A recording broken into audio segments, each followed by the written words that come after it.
Hey there, this is Steve. We're out here at Acura filming doing a fitment on an RDX. This is a 24.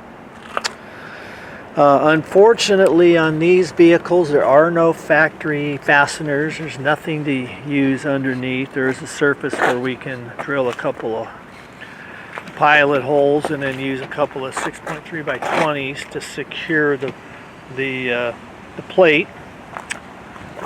But and it's going to mount center here. There's no sensors or anything interfering, but we're going to go ahead and get started here. So I'm going to go ahead and turn it over to Mike, and he'll walk you through this. Okay, thanks, Steve. Okay, and like Steve said, there's no, as you can see, there's no factory, there's no screws, nothing we can take advantage of here. But there is a nice surface right here. It's up underneath where you're not going to see it. So it'll allow you to still be legal and not have to put the holes up on top. So we provide foam tape, double-sided foam tape, that will help allow you to stick this and get it exactly where you want it before you put these holes in, so you don't drill it and then find out it's crooked or you're not happy with where you did it. So we're going to remove the backing off of the foam tape, and then, like I said, and you can leave this on. I always just leave it on. It's certainly not strong enough to hold your bracket on permanently, but it's strong enough to hold it while you're lining it up. So you're going to basically get it nice and centered left and right, and then you're going to make sure you're sitting that 1/4 inch off of the bumper. Steve's going to walk back and make sure that I'm... Here's your center line right there. So you're happy with that? Or? And then let's get your left and right. So I'd go back a little bit more.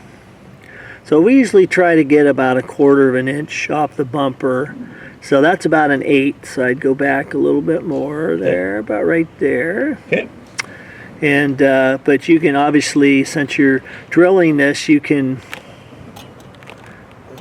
kind of put it wherever you want there, and then you just go back and look at it and make sure you're perfectly lined up the way you want it.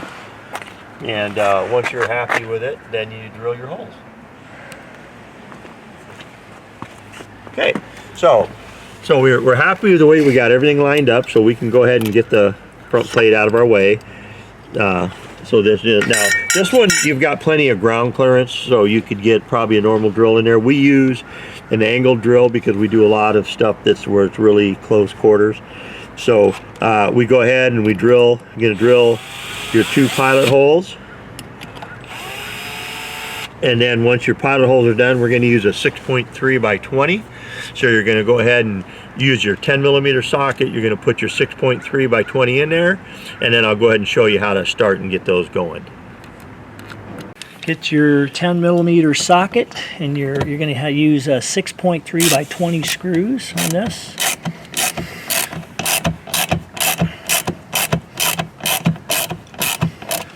And you're just going to get them started, and you don't need to fasten them down completely yet. Once you have them both in, then you can tighten them down till they're snug, and then usually about a half turn, because you do not want to over tighten these because you'll strip out that hole. Yeah. So basically flush and a half or 1/4 to a half turn. Right, flush, 1/4 to about a half a turn, and you'll feel you can. Okay. So then once you get the screws in, then you're going to go ahead and put your front plate on. You're going to start it in, pull your pole pin, get it by, and you're going to just shove it till it clicks into place. And that's all there is to it. And then make sure that you periodically use some WD-40 on your pole pin, and if you go through an automated car wash, you definitely want to remove the front plate there, because that will damage it. And then we'll get a angle straight on. Your license plate goes on the front plate, and you are done.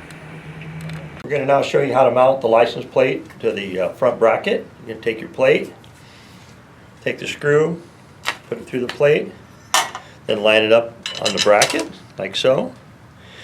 put the nylon lock nut on it. Now the nylon lock nut will have a nylon ring and then no ring, so the ring goes to the outside. So when you put it on, make sure the ring goes to the outside.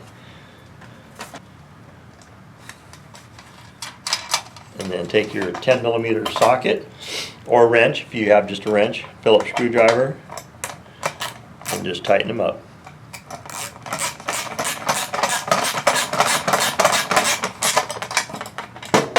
Ring in there is going to keep it from rattling off. So there you go.